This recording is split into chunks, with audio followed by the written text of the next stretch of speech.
Friends, Islamic నాటోని ఎదుర్కోవడానికి మనం ఇజ్రాయెల్తో రిలేషన్స్ని మరింత స్ట్రాంగ్ చేసుకుంటున్నాం. కానీ ఇండియాకి ఉన్న అతిపెద్ద మేజర్ థ్రెట్ ఎవరు?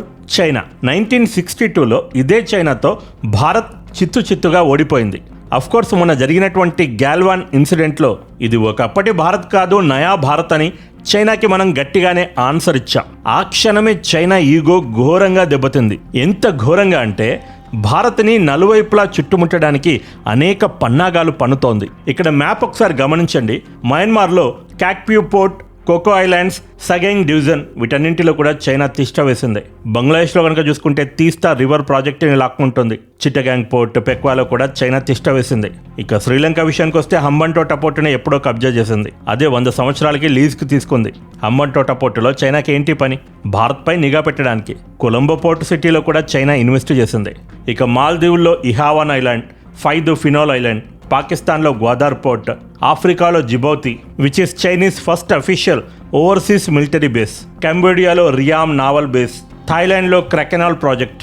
గమనిస్తే భారత్ని మొత్తం చుట్టుముట్టేసింది. దీన్నే స్ట్రింగ్ ఆఫ్ ప్యూయల్స్ అంటారు. ఎవరు ఒప్పుకున్నా ఒప్పుకోకపోయినా ప్రజెంట్ టైం భారత్ కంటే కూడా చైనా శక్తివంతమైన దేశం. ఇందులో మన తప్పు కూడా కొంచెం ఉంది. 1947 నుంచే ఇదే స్పీడ్తో గనక మనం వెళ్ళుంటే చైనాను ఎప్పుడో బీట్ చేసేవాళ్ళం. కానీ అన్ఫార్చునేట్లీ మన పాలకులు జేబులు నింపుకోవడంపై పెట్టిన దృష్టి భారత సెక్యూరిటీ పైన పెట్టలేదు. హిందీ చీనీ భాయ్ భాయ్ అని నమ్మించి 1962లో సడన్గా ఈ గుంటనక్క చైనా భారత్పై అటాక్ చేసింది.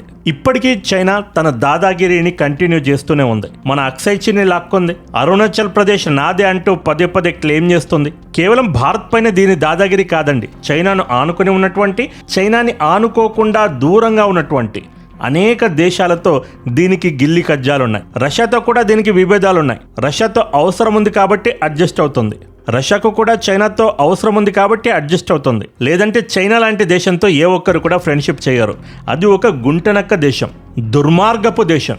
సౌత్ చైనా సీలో ఫిలిప్పీన్స్, సౌత్ కొరియా, జపాన్ లాంటి చిన్న దేశాలున్నాయి. వీటి ఐలాండ్స్ అన్ని నావే అని అక్కడికి తరచూ సైన్యాన్ని పంపిస్తూ ఉంటుంది, బెదిరిస్తూ ఉంటుంది. కాబట్టి అన్ని దేశాలకి చైనా పైన కోపంగా ఉంది. కాకపోతే చైనా బలవంతమైన దేశం కాబట్టి ఏమీ చేయలేకపోతున్నాయి. కానీ చలిచీమలన్నీ కలిస్తే ఒక మహా సర్పాన్ని చంపొచ్చని మన పురాణాలు చెబుతున్నాయి. భారత్ ఏమీ తక్కువ తినలేదు. భారత్ దగ్గర కూడా అద్భుతమైన టెక్నాలజీ ఉంది. డిఫెన్స్ పరంగా మనం కూడా చాలా ఫాస్ట్గా డెవలప్ అవుతూ ఉన్నాం. హిడెన్ టెక్నాలజీస్ కూడా భారత్ దగ్గర చాలా ఉన్నాయి. ఆపరేషన్ సింధూర్ ద్వారా ప్రపంచానికి జస్ట్ ఒక శాంపుల్ చూపెట్టాం. శత్రువు దగ్గర న్యూక్లియర్ పవర్స్ ఉన్నప్పటికీ కూడా దాన్ని ఎట్టు కదలకుండా ఎలా ఫ్రీజ్ చేశామో చూసి ప్రపంచ దేశాలు ఆశ్చర్యపోయాయి. దీన్నే చాణక్య నీతి అంటారు. చాణక్యుడు పుట్టిన దేశం కదా. యుద్ధంలో గెలవాలంటే వెపన్స్ ఒక్కటి ఉంటే పనికిరాదండి. చాణక్య వ్యూహం ఉండాలి. ఆ వ్యూహంతోనే గాల్వాన్ ఇన్సిడెంట్లో 100 మంది చైనీస్ సోల్జర్స్ని మన వాళ్ళు నరికి పడేశారు. కాకపోతే చిన్నప్పుడు మనం ఒక స్టోరీ చదువుకునేవాళ్ళం. చేతికి ఒక కర్రపుల్ల ఇచ్చి విరగొట్టమంటే ఈజీగా ఇరగొడతాం మనం. కానీ అవే ఒక 10 కర్రపుల్లలు ఇచ్చి విరగొట్టమంటే విరగొట్టలేం. ఎందుకు?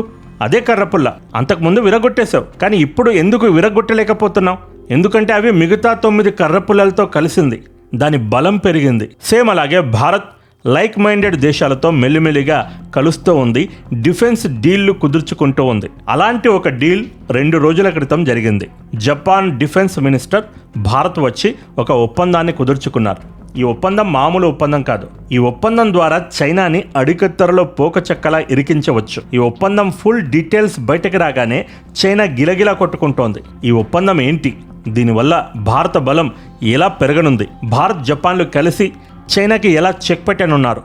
ప్రతి ఒక్క చిన్న అంశాన్ని పూర్తి డీటెయిల్స్తో సింపుల్ లాంగ్వేజ్లో ఈ వీడియోలో ఎక్స్ప్లెయిన్ చేసే ప్రయత్నం చేస్తాను. ముందుగా మన డీల్ ప్రకారం వీడియోను లైక్ చేసేయండి. ఈ చైనా సముద్రంలో ఏం చేస్తుంటుంది? వాళ్ళ మెయిన్ టార్గెట్ ఏంటి? చైనా కేవలం పెద్ద వార్షిప్స్ని మాత్రమే సముద్రంలోకి పంపట్లేదు. వాళ్ళు సైంటిఫిక్ రీసెర్చ్ పేరుతో తమ హైటెక్ సర్వే షిప్స్ని ఇండియన్ ఓషన్లోకి పంపిస్తున్నారు. ఇవి పైకి వాతావరణం కోసం పరిశోధన చేస్తున్నట్టు బిల్డప్ ఇస్తూ ఉంటాయి. కానీ అసలు నిజమేంటి? ఇవి సముద్రం లోపల ఉన్న లోతుల్ని, కొండల్ని కంప్లీట్గా మ్యాపింగ్ చేస్తున్నాయి. రేపు యుద్ధం అంటూ వస్తే చైనాకు చెందిన న్యూక్లియర్ సబ్మెరైన్స్ శత్రువుల కంటికి చిక్కకుండా ఇండియన్ ఓషన్లోకి ఎలా దూసుకురావాలో దానికి రూట్ మ్యాప్ని సిద్ధం చేసుకుంటున్నాయి. అలాగే భారత కోస్టల్ ప్రాంతానికి అత్యంత సమీపానికి వచ్చి భారత గతివిధులపైన నిఘా ఉంచుతోంది, స్పై చేస్తోంది. మన దగ్గర అంత అడ్వాన్స్డ్ టెక్నాలజీ లేకపోవడంతో సబ్మెరైన్లు వచ్చిన సంగతి కూడా మనకు తెలియట్లేదు. దీనివల్ల మన మిలిటరీ చాలా ఇంపార్టెంట్ డేటాని నష్టపోతోంది. భారత్ చైనాకి ఎలాగైతే బద్ధ శత్రుత్వం ఉందో, జపాన్కి చైనాకి కూడా అలాగే బద్ధ శత్రుత్వం ఉంది. ఇంకా చెప్పాలంటే 4 ఆకులు ఎక్కువే ఉంది. ఒకప్పుడు చైనాని పైకి లేపి కొట్టిన దేశం ఈ జపాన్. ఎలా లేపి కొట్టిందో తెలుసుకోవాలంటే మన సెకండ్ వరల్డ్ వార్ వీడియో ఉంటుంది. 2.5 గంటల పాటు డీటెయిల్గా ఎక్స్ప్లెయిన్ చేశాను. ఇప్పటికీ చైనీస్ ప్రజలకి జపాన్ పేరు చెప్తే రాత్రులు దడుచుకుంటారు, అంత ఫియర్ ఉంది. సెకండ్ వరల్డ్ వార్కి ముందు జపాన్ అంటే ప్రపంచంలోనే అత్యంత ఫియర్డ్ మిలిటరీ. కానీ యుద్ధం తర్వాత అమెరికా జపాన్ కాన్స్టిట్యూషన్లో ఆర్టికల్ 9 పెట్టించి వారు కేవలం సెల్ఫ్ డిఫెన్స్ కోసం మాత్రమే మిలిటరీ ఉంచుకోవాలి, వెపన్స్ ఎక్స్పోర్ట్ చేయకూడదని ఒక దిక్కుమాలిన రూల్ విధించింది. కానీ ఇప్పుడు చైనా అగ్రెసివ్ బిహేవియర్ వల్ల జపాన్ తన పాలసీని పూర్తిగా మార్చేసింది. చైనా వల్ల ఎప్పటికైనా సరే జపాన్కి థ్రెట్ ఉందని జపాన్ గమనించింది. కాబట్టి మనల్ని మనం కాపాడుకోవడమే కాదు, అవసరమైతే ఎదుటి దేశం పైన అటాక్ చేయగలిగే సత్తా కూడా కలిగి ఉండాలి. బలమున్నోడిదే ఇప్పుడు రాజ్యం. ఈ విషయాన్ని జపాన్ కొంచెం ఆలస్యంగా గ్రహించింది. ఎందుకంటే భారత్ లాంటి దేశాలు వెపన్స్ని తయారు చేయాలనుకుంటే మన దగ్గర టెక్నాలజీ లేదు, ఇప్పుడిప్పుడు డెవలప్ చేసుకుంటున్నాం. కానీ జపాన్ టెక్నాలజీ అనే పదం పుట్టక ముందే టెక్నాలజీలో ఆరితేరినటువంటి దేశం. సెకండ్ వరల్డ్ వార్కి ముందు టెక్నాలజీలో దిగ్గజాలుగా ఉన్నటువంటి కంపెనీలు డిఫెన్స్ రంగం మూతపడడంతో ఆటోమొబైల్ ఇండస్ట్రీకి, ఎలక్ట్రికల్ ఇండస్ట్రీకి షిఫ్ట్ అయ్యాయి. ఇప్పుడు మెల్లిమెల్లిగా అవే కంపెనీలు మళ్ళీ డిఫెన్స్ రంగంలోకి వస్తున్నాయి. జపాన్ తమ డిఫెన్స్ బడ్జెట్ని జీడిపిలో 2%కి పెంచింది. ఇక జపాన్ తన పాలసీని పూర్తిగా మార్చుకోవడానికి హెల్ప్ చేసినటువంటి ఒక ఇన్సిడెంట్ February 28, 2026 ఇరాన్ వార్. ఎప్పుడైతే ఇరాన్ వార్ స్టార్ట్ అయిందో జపాన్కు వచ్చే 90% ఆయిల్ సప్లై ఆగిపోయింది. ఆ టైంలో జపాన్ అమెరికా హెల్ప్ అడిగింది. అమెరికా జపాన్ రిక్వెస్ట్ చేసినప్పటికీ కూడా ఎలాంటి సహాయం చేయలేదు. అప్పుడు జపాన్ ఒక గ్రేట్ లెసన్ నేర్చుకుంది. తాము వేరే దేశాలపై ఎట్టి పరిస్థితుల్లోనూ డిపెండ్ అవ్వకూడదు. డిపెండ్ అయితే ఏదో ఒక టైంలో హ్యాండ్ ఇస్తారు. అందుకే April 2026లో జపాన్ తనపై ఉన్న ఈ ఆర్మ్స్ ఎక్స్పోర్ట్ బ్యాన్ని అఫీషియల్గా ఎత్తివేసింది. దాని ఫలితమే ఈ వారంలో కుదిరినటువంటి డిఫెన్స్ డీల్. ఈ డిఫెన్స్ డీల్లో first point maritime domain awareness. ఇక్కడ నుంచి సముద్రంలో షిప్స్ ఎటు నుంచి ఎటు వెళ్తున్నాయి, ఎటువంటి ప్రమాదం రాబోతుంది, వీటన్నింటి గురించి ఒకరితో ఒకరు ఇన్ఫర్మేషన్ని షేర్ చేసుకోబోతున్నారు. ఉదాహరణకి సముద్రం లోపల నుంచి చుప్చాప్గా సబ్మెరైన్ ఒకటి వస్తుంది. జపాన్కి తెలిసిపోయింది ఆ సబ్మెరైన్ ఎవ్వరికీ కనిపించకుండా కామ్గా వస్తుందని. వెంటనే భారత్కి ఫోన్ చేసి, దోస్తు పక్కకు చూడకు, విశాఖపట్నం పోర్ట్ ఉంది కదా, అక్కడికి కొద్ది దూరంలో సముద్రం లోతులో చైనా సబ్మెరైన్ దాక్కుని ఉంది, ఎవ్వరికి కనిపించకుండా అక్కడ ఒక బాంబే. ఆ తర్వాత చైనా యునైటెడ్ నేషన్స్లో లబోదిబం అందనుకో, అక్కడ ఏముందో మాకేం తెలుసు, అక్కడికేదో చైనా సబ్మెరైన్ అక్కడ ఉంది, మేము చూసాం, అందుకే బాంబు వేసామన్నట్టు మాట్లాడుతున్నారు. పుసుక్కున జారింది, కింద పడ్డది, పేలింది, అది మా తప్ప. ఇలా భారత్ జపాన్లు ఒకరికొకరు హెల్ప్ చేసుకోబోతున్నారు. దీన్నే మెరిటైమ్ డొమైన్ అవేర్నెస్ అంటారు. సేమ్ అలాగే జపాన్ వైపు ఏదైనా ప్రమాదం ముంచుకొస్తుంది అనుకోండి, భారత్ జపాన్కి ఫోన్ చేసి ఇలా ఉంది సిచ్యువేషన్, జాగ్రత్తగా ఉండండి అని వార్న్ చేస్తుంది. దీన్నే పరస్పర సహకారం అంటారు. అంతేకాదు శత్రువును ఎదుర్కోవడానికి భారత్ జపాన్లు కలిసి డిఫెన్స్ మ్యానుఫ్యాక్చరింగ్ రంగంలో దూసుకుపోబోతున్నారు. Joint naval ship building and co production చేయబోతున్నారు. జపాన్ దగ్గర టెక్నాలజీ ఉంది, కానీ మ్యాన్ పవర్ లేదు. జపాన్లో జనాభా విపరీతంగా తగ్గిపోతూ ఉంది. అది కాకుండా జపాన్లో యూత్ కంటే కూడా ఓల్డ్ పాపులేషన్ ఎక్కువగా ఉంది. ఓల్డ్ పాపులేషన్ ఎక్కువగా ఎక్కడైతే ఉంటుందో అక్కడ మార్కెట్ పెద్దగా ఉండదు, స్తంభించిపోతుంది. కాబట్టి జపాన్ దగ్గర అమ్మే ప్రోడక్ట్స్ ఉన్నప్పటికీ కొనే మార్కెట్ లేదు. దాంతో భారత మార్కెట్ వైపు జపాన్ వాళ్ళు చూస్తున్నారు. జపాన్ కంపెనీలన్నీ కూడా భారత్లో భారీగా ఇన్వెస్ట్ చేయాలని చూడడానికి ఇదే ప్రధాన కారణం, భారత మార్కెట్. అలాగే జపాన్ డిఫెన్స్ ఇండస్ట్రీస్ కూడా భారత్తో కలిసి పనిచేయడానికి ముందుకు వస్తున్నాయి. మా దగ్గర టెక్నాలజీ ఉంది, మీ దగ్గర మ్యాన్ పవర్ ఉంది, డబ్బులు ఇద్దరం కలిసి పెట్టుకుందాం, పెద్ద ఎత్తున డిఫెన్స్ ప్రొడక్ట్స్ తయారు చేద్దాం, అమ్ముకుందాం, వచ్చిన దాంట్లో సగం తీసుకుందాం. బ్రహ్మోస్ మిసైల్స్ని అలాగే కదా మనం తయారు చేస్తున్నాం. ప్రాజెక్ట్ని రష్యాతో కలిసి డెవలప్ చేసాం. సేమ్ అలాగే ఇప్పుడు జపాన్తో కలిసి ముందుకెళ్ళబోతున్నాం.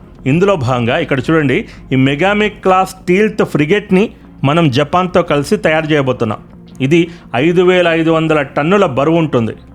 హైలీ అడ్వాన్స్డ్ పూర్తి ఆటోమేటెడ్ వార్షిప్ ఇది. ప్రపంచవ్యాప్తంగా ఒక సాధారణ ఫ్రిగేట్ నౌకను నడపడానికి కనీసం 200 మంది రక్షణ సిబ్బంది అవసరమైతే ఈ మెగామిక్ క్లాస్ యుద్ధ నౌకలో కేవలం 90 మెంబర్స్ ఉంటే సరిపోతుంది. అంటే మ్యాన్ పవర్ తక్కువ అవసరం ఉంటుంది, ఖర్చు తక్కువ అవుతుంది, ప్రొటెక్షన్ ఎక్కువ ఇస్తుంది. ఇంతకంటే ఎక్కువ ఏం కావాలండి? మేక్ ఇన్ ఇండియాలో భాగంగా జపాన్ యొక్క ATLA భారత DRDOతో కలిసి ఈ ఫ్రిగేట్స్ని తయారు చేయనున్నాయి. రెండు దేశాల నేవీ కలిసి ఒక ఉమ్మడి వర్కింగ్ గ్రూప్ని ఏర్పాటు చేయబోతుంది. ఈ వార్షిప్స్ మాత్రమే కాకుండా అందులో పొందుపరచబోయే సర్ఫేస్ కంబాటెంట్స్, రాడార్ల కంటికి చిక్కని జపాన్ యొక్క ప్రత్యేక స్టీల్త్ హాల్స్, అత్యంత లోతైన సముద్ర గర్భాన్ని కూడా స్కాన్ చేయగల సోనార్ సూట్లు మరియు self reliant damage control systems, వీటన్నింటినీ కూడా ఈ రెండు దేశాలు కలిసి తయారు చేయబోతున్నాయి. మరీ ముఖ్యమైన విషయం ఏంటంటే ఇవన్నీ కూడా మన భారతదేశ షిప్ యార్డ్లోనే మన భారతీయ కార్మికుల చేతుల మీదుగానే తయారు కాబోతున్నాయి. ఒకప్పుడు భారత్లో 2 వీలర్స్ అంటే జపాన్కి చెందినటువంటి కంపెనీల హవాయే ఉండేది. ఆ తర్వాత జపాన్ కంపెనీలతో మన భారత కంపెనీలు టైఅప్ అయి మెల్లిమెల్లిగా టెక్నాలజీని నేర్చుకొని ఇప్పుడు భారతీయ కంపెనీలే 2 వీలర్ రంగంలో నంబర్ 1 ప్లేస్లో ఉన్నారు. సేమ్ అలాగే ఇప్పుడు భారత డిఫెన్స్ కంపెనీలు కూడా టెక్నాలజీని డెవలప్ చేసుకోబోతున్నాయి. ఫ్యూచర్లో భారత్ కూడా టెక్నాలజీని సొంతం చేసుకొని డిఫెన్స్ రంగంలో అనేక కొత్త ప్రోడక్ట్స్ని తయారు చేయబోతుంది. ఆ ఆయుధాలన్నింటినీ కూడా విదేశాలకు అమ్మి పెద్ద మొత్తంలో భారత్ డబ్బులు సంపాదించుకోబోతుంది. వెపన్స్ని ఇంపోర్ట్ చేసుకునే దేశం నుండి వెపన్స్ని ఎక్స్పోర్ట్ చేసే దేశంగా ఎదగడమే భారత గోల్. అందుకు జపాన్ మనకు హెల్ప్ చేస్తూ ఉంది. రష్యా ఆల్రెడీ కొంతవరకు హెల్ప్ చేసింది. అలాగే reciprocal ship repair facilities and logistics support, దీన్నే బేస్ స్వాపింగ్ అంటారు. సపోజ్ మన యుద్ధ నౌక సముద్రంలో చాలా దూరం ఆల్రెడీ ప్రయాణించింది. యుద్ధ నౌకలో ఏదో రిపేర్ వచ్చింది. ఇప్పుడు ఆ రిపేర్ని బాగు చేయాలంటే అన్ని వేల కిలోమీటర్లు మళ్ళీ తిరిగి రావాల్సి ఉంటుంది. కానీ ఇప్పుడు జపాన్తో కుదుర్చుకున్నటువంటి ఒప్పందం ప్రకారం ఒకవేళ మన యుద్ధ నౌక కనుక జపాన్ తీరానికి దగ్గరలో ఉంటే డైరెక్ట్ జపాన్ పోర్టుకి వెళ్ళొచ్చు. ఈవెన్ పర్మిషన్ కూడా అవసరం లేదు. నీ ఇంటికి ఎంత దర్జాగా వెళ్తావో అంతే దర్జాగా జపాన్ పోర్టుల్లోకి వెళ్ళొచ్చు. సేమ్ అలాగే జపాన్ యుద్ధ నౌకలకు ఏదైనా ప్రాబ్లం వస్తే మన భారతీయ పోర్టుల్లోకి అంతే దర్జాగా రావచ్చు. For example state of Malacca గుండా జపాన్ యొక్క బిజినెస్ చాలా పెద్ద మొత్తంలో జరుగుతుంది. అక్కడ ఏదైనా యుద్ధ నౌకకు రిపేర్ వచ్చిందనుకో డైరెక్ట్గా మన అండమాన్ నికోబార్ దీవుల్లోకి వెళ్ళొచ్చు. ఎలాంటి ప్రీ పర్మిషన్ అవసరం లేదు, ఎందుకంటే ఆల్రెడీ వర్కింగ్ కమిటీ అక్కడ ఉంది. ప్రత్యేకంగా అప్పటికప్పుడు డిఫెన్స్ మినిస్టర్కి ఫోన్ చేసి లేదంటే ప్రైమ్ మినిస్టర్కి ఫోన్ చేసి ఇవన్నీ అవసరం లేదు. మధ్యలో ఆ వర్కింగ్ కమిటీ చూసుకుంటుంది. ఇక ఈ డీల్లో భారత్ సాధించినటువంటి అతి గొప్ప విజయం యూనికార్న్ టెక్నాలజీ ట్రాన్స్ఫర్. యూనికార్న్ అంటే unified complex radio antenna. Japan మనకు ఈ టెక్నాలజీ ట్రాన్స్ఫర్ చేయడానికి ఒప్పుకుంది. ఇంత హైలీ అడ్వాన్స్డ్ టెక్నాలజీని జపాన్ నుంచి తీసుకోబోతున్నటువంటి మొట్టమొదటి దేశం భారత్. రేపొద్దున భారత్ చైనాల మధ్య కనుక యుద్ధం జరిగితే చైనా మన భారత నౌకలపై ఉన్న యాంటీనాస్ని రికగ్నైజ్ చేసి వెంటనే యాంటీ షిప్ మిసైల్స్ని వదులుతుంది. నార్మల్గా యుద్ధ నౌకలపైన డజన్ల కొద్దీ ఈ రాడార్ డిష్లు, వైర్లు గందరగోళంగా కనిపిస్తాయి. ఇవి ఎనిమి మిసైల్స్ పంపే రాడార్ తరంగాలను ఒక అద్దంలాగా రిఫ్లెక్ట్ చేసి మన నౌకల లొకేషన్ని చైనాకి ఈజీగా చెప్పేస్తాయి. ఇగో నేను ఇక్కడున్నా అని. కానీ జపాన్ క్రియేట్ చేసిన ఈ యూనికార్న్ సిస్టమ్ ఆ రాడార్స్, వైడ్స్ అన్నింటిని కూడా తీసేసి ఒకే స్మూత్ కొమ్ము లాంటి షేప్లో కోన్ షేప్ మాస్ట్ లోపల దాచేస్తుంది. అందుకే దీనికి యూనికార్న్ అని పేరు పెట్టారు. దీనివల్ల చైనా మిసైల్స్ నుండి వచ్చే ఆ రేడియేషన్ తరంగాలు ఈ స్మూత్ కోన్ని తాకి క్రాస్ యాంగిల్లో గాల్లోకి కలిసిపోతాయి తప్ప చైనా రాడార్స్కి తిరిగి వెళ్ళవు. దీనివల్ల 700 టన్నుల బరువున్న మన భారీ Indian destroyer ship China radar screen పైన జస్ట్ ఒక చిన్న షిప్పింగ్ బోట్ లాగా కనిపిస్తుంది. చైనా మిసైల్ మనల్ని అసలు టార్గెట్ చేయలేదు. ఫ్రెండ్స్, ఇక్కడే అసలైన మేజర్ పాయింట్ నోట్ చేసుకోవాలి. ఈ యాంటీనాని ఇక నుండి భారత్ తన అన్ని వార్షిప్స్ పైన ఉపయోగించబోతుంది. ఎంత పెద్ద న్యూస్ అండి ఇది. దీనివల్ల మన నేవీలో ఉన్న పాత కమ్యూనికేషన్ సిస్టమ్స్ కంప్లీట్గా తీసేసి మన ప్రతి గైడెడ్ మిసైల్ డిస్ట్రాయర్ని సముద్రంలో ఒక ఇన్విజిబుల్ గోస్ట్ లాగా మార్చేయవచ్చు. గేమ్ ఇక్కడితో అయిపోలేదు. వార్షిప్స్ పైన మాత్రమే కాదండి, భారత్ ఫ్యూచర్లో తయారు చేయబోయే అన్ని రకాల మిలిటరీ హార్డ్వేర్ పైన ఈ టెక్నాలజీని వాడబోతున్నారు. ఈ కొమ్మును పెట్టబోతున్నారు, యూనికార్న్ని. అంటే మన ల్యాండ్ బేస్డ్ కమాండ్ సెంటర్స్ కానీ లేదంటే బార్డర్లో ఉండే రాడార్ హబ్స్ కానీ అడ్వాన్స్డ్ మిలిటరీ వెహికల్స్ కానీ వీటన్నింటిపైన ఈ యూనిఫైడ్ మాస్క్ని ఫిక్స్ చేయబోతున్నారు, ఈ కొమ్మును పెట్టబోతున్నారు. యుద్ధం జరిగేటప్పుడు చైనా మన నేవీ సిగ్నల్స్ని జామ్ చేయడానికి హెవీ ఎలక్ట్రానిక్ వార్ఫేర్ని వాడుతుంది. కానీ యూనికార్న్ మాస్క్లో ఉండే అడ్వాన్స్డ్ సిస్టమ్స్ ఒకే మైక్రో సెకండ్లో చైనా జామర్స్ని ఎదుర్కొంటూ ఫ్రీక్వెన్సీలను స్మార్ట్గా మేనేజ్ చేస్తూ మన మిలిటరీ శాటిలైట్స్తో సేఫ్గా కమ్యూనికేట్ చేయగలవు. చైనా రేడియో స్టేషన్లో మన సిగ్నల్స్ని దొంగచాటుగా వినకుండా ఈ యూనికార్న్ కొమ్ము రేడియో వేవ్స్ని లేజర్ లాగా స్ట్రైట్గా టార్గెట్కి మాత్రమే పంపిస్తుంది. దీనివల్ల రేపు యుద్ధం అంటూ వస్తే అటు సముద్రంలోనూ ఇటు భూమిపైన చైనా చేసే ఈ ఎలక్ట్రానిక్ అటాక్స్ని భారత్ కంప్లీట్గా డిజేబుల్ చేయగలుగుతుంది. ఎంత పెద్ద టెక్నాలజీ అప్గ్రేడ్ అండి ఇది, అర్థమవుతుందా మీకు? అయితే ఇక్కడే భారతదేశము ఒక పక్కా డిప్లొమాటిక్ పవర్ కూడా చూపించింది. ఈ డీల్పై సైన్ చేసేటప్పుడే ఇండియా జపాన్ ముందు ఒక కండిషన్ పెట్టింది. మనకు తెలుసు జపాన్ రీసెంట్గానే తమ ఆర్మ్స్ ఎక్స్పోర్ట్ బ్యాన్ని ఎత్తేసింది. కానీ రేపు ఇదే జపాన్ టెక్నాలజీ కనుక చైనా చేతుల్లో ఉన్న ఆ పాకిస్తాన్కి వెళ్తే పరిస్థితి ఏంటి? ఇక్కడే ఇండియా ఒక మాస్టర్ స్ట్రోక్ ప్లే చేసింది. ఇండియాకి వ్యతిరేకంగా ఉండే ఏ శత్రు దేశానికి, ముఖ్యంగా పాకిస్తాన్కి ఎట్టి పరిస్థితుల్లోనూ ట్రాన్స్ఫర్ చేయకూడదు. రష్యా కూడా ఇదే రూల్ని ఫాలో అవుతూ ఉంది. భారత్లో ఆల్మోస్ట్ 70% ఎక్విప్మెంట్స్ రష్యా నుంచి ఇంపోర్ట్ చేసుకున్నవే. రష్యా తన మాటకి కట్టుబడి ఇప్పటికీ కూడా ఆ వెపన్స్ని పాకిస్తాన్కి అమ్మదు, పొరపాటున కూడా అమ్మదు. సేమ్ ఇలాంటి డీల్నే మనం జపాన్తో కుదుర్చుకున్నాం. అంటే రష్యా మనకు ఇప్పటివరకు ఎంత నమ్మకమైన మిత్రదేశమో జపాన్ కూడా ఆ లిస్టులోకి చేరింది. అమెరికా లాంటి గుంటనక్క దేశంతో ఇలాంటి ఏదైనా ఒప్పందం పెట్టుకుంటే ఓకే అని ఈరోజు సైన్ చేస్తుంది, రేపే పాకిస్తాన్కి టెక్నాలజీ ఇచ్చేస్తుంది. కాబట్టి అలాంటి గుంటనక్క దేశాలతో ఇలాంటి డీల్స్ మనం పెట్టుకోం. ఎంతో నమ్మకం ఉంటే కానీ ఇలాంటి డీల్స్ మనం కుదుర్చుకోం. అలాంటి నమ్మకం జపాన్ పైన భారత్ ఈరోజు చూపెట్టింది. దానికి జపాన్ కూడా రెస్పెక్ట్ ఇస్తూ మేమెట్టి పరిస్థితుల్లోనూ కూడా నీ శత్రు దేశాలకి ఈ టెక్నాలజీ ట్రాన్స్ఫర్ చేయమని ఎండ్ యూజర్ క్లాస్ పైన సైన్ చేసింది. ఇది భారత్ సాధించినటువంటి అసలైన ఘన విజయం. ఇంత సింపుల్ మేనర్లో అందరికీ తెలియాలనే వీటన్నింటినీ కూడా ఎక్స్ప్లెయిన్ చేస్తున్నాను. కాబట్టి దయచేసి ఈ వీడియోను షేర్ చేయండి. మీరు లైక్ చేసినా చేయకపోయినా ఇట్స్ ఓకే. అందుకే ప్రోటోకాల్ ప్రకారం జపాన్ డిఫెన్స్ మినిస్టర్ ఇండియా వస్తే ప్రధాని నరేంద్ర మోడీ గారు కూడా ప్రోటోకాల్ని పక్కకు పెట్టి మరీ డిఫెన్స్ మినిస్టర్ని ప్రత్యేకంగా కలిశారు. దీన్ని బట్టి అర్థమవుతుంది భారత్ ఈ డీల్కి ఎంత ఇంపార్టెన్స్ ఇస్తుందో. గత నెలలో జపాన్ ప్రైమ్ మినిస్టర్ భారత్కి వచ్చారు. ఎందుకోసం వచ్చారు? ఈ ఒప్పందాలు కుదుర్చుకోవడానికే. ప్రధాని నరేంద్ర మోడీ గారు జపాన్ పీఎంని చెల్లెలతో పోల్చారు. ఆవిడ కూడా అన్నా అని రెస్పెక్ట్ ఇచ్చారు. రెండు దేశాల మధ్య సాన్నిహిత్యం కుదరాలి అంటే లీడర్స్ మధ్య ర్యాపో ఉండడం చాలా ఇంపార్టెంట్. ఆ ర్యాపో అర్థం కాకుండా కొంతమంది లీడర్లు దాన్ని కామెడీ చేసే ప్రయత్నం చేస్తున్నారు. ఫారెన్ డిప్లొమసీ అంటే జోక్ అయిపోయింది. ఇక చాణక్యుడి ఎకానమిక్ థియరీలో ఒక గొప్ప మాట ఉంది.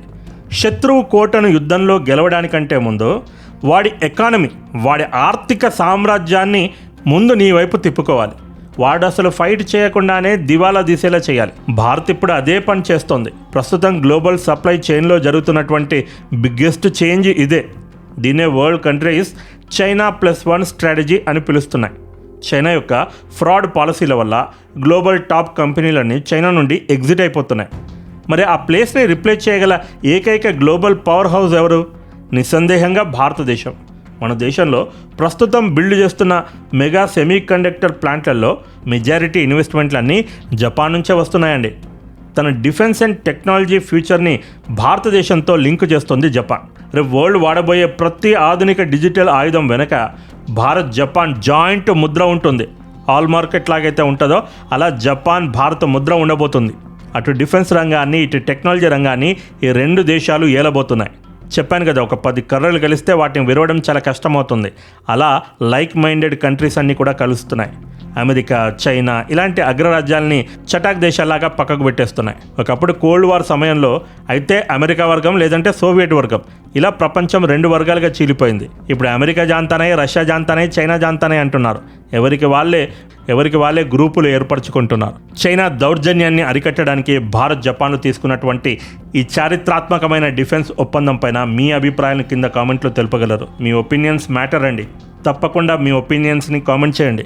ఇలాంటి ఇన్ఫర్మేటివ్ వీడియోస్ ఫ్యూచర్లో కూడా చూడాలనుకుంటే ఛానల్ వెంటనే సబ్స్క్రైబ్ చేసుకోండి. నోటిఫికేషన్స్ కోసం బెల్ ఐకాన్ ప్రెస్ చేయండి.